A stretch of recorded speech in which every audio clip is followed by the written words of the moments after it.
Hey there, my awesome artists. I am so excited to be back. We are going to wrap up our Analogous owl art lesson today. We have been working on this now for 3 weeks. So I am ready to bring everything that we made together today so we can complete our owls. And so last week I had you guys do some leaf rubbings.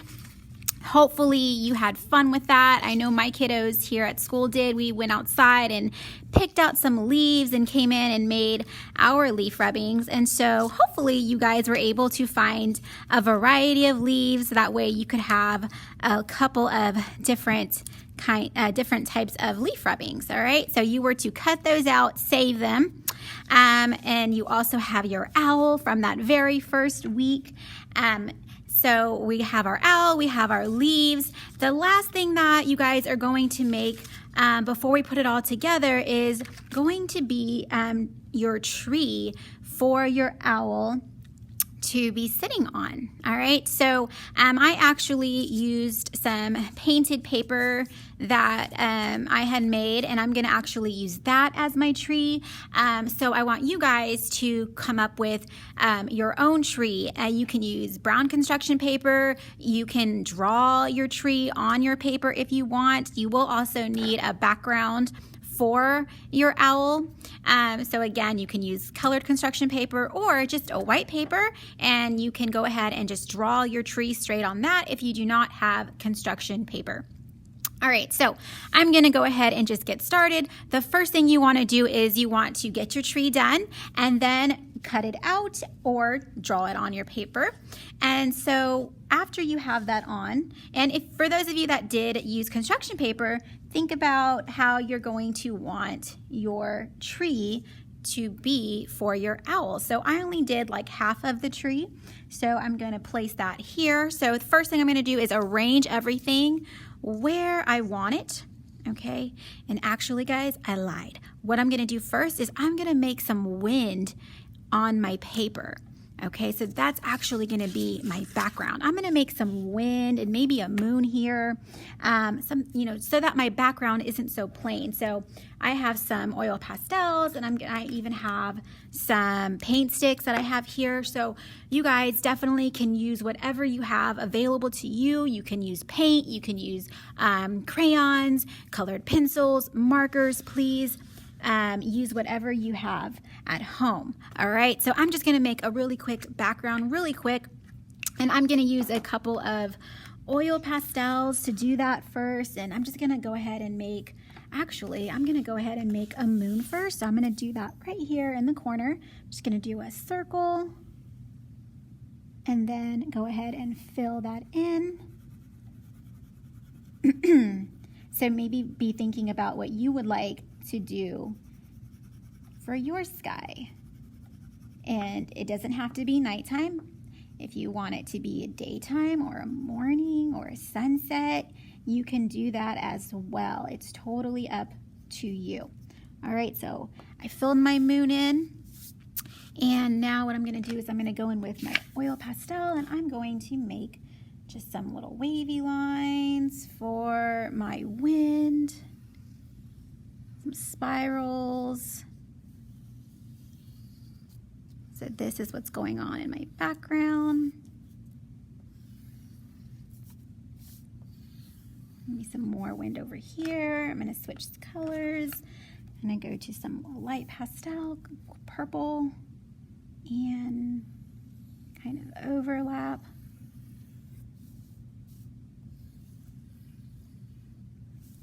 All right. Okay, and then I'm gonna go in and make some stars.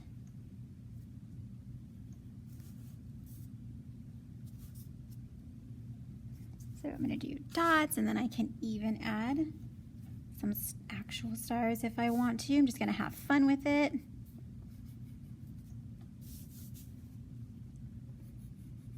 All right, and I'm gonna use this paint stick. I love using lots of different materials for my art lessons. All right, and maybe some purple. So definitely have fun with this lesson, boys and girls.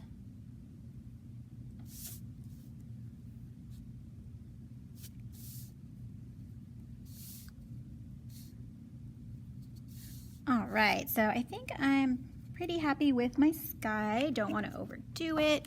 It's hard not to keep going with that. But all right, guys, so I have my background, so it's not super plain. So what I'm going to do now is I'm going to go ahead and add my tree, or I'm going to arrange everything where I want it.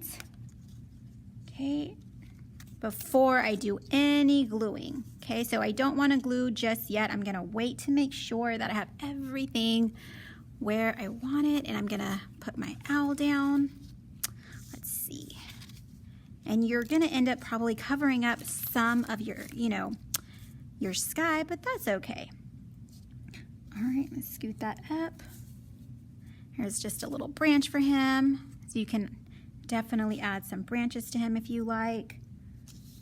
All right, and now what I'm gonna do, since I have them on there, I'm gonna go ahead and think of where I wanna place the leaves. Are they on the tree? Are they falling?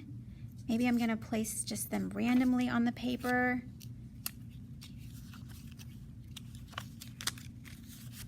And I might not end up using all of these leaves.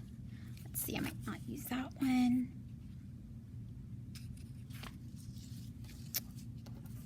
Green leaves. I love this maple leaf right here. I wish I had more of them. I actually found that one at school.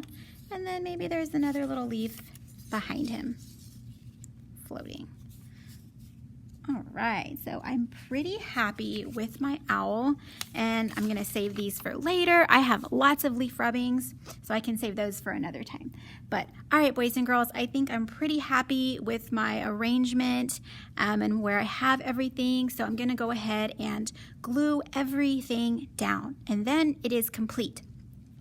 How awesome, how fun. I love this lesson, perfect for fall. So boys and girls, don't forget to, once you are finished, you are going to submit it because we have completed the lesson. Great artwork takes a long time. This took us 3 weeks. I hope you're proud of it. I hope you hang it up somewhere awesome at home. But again, don't forget to take a picture of your artwork and submit in Schoology, okay? This will be your first graded lesson of the second 9 weeks. So just make sure you take that picture and upload in Schoology. So, all right, my awesome artists, I hope you had as much fun with this lesson as I did. I cannot wait to see your analogous owls. So I'll see you guys soon. Bye.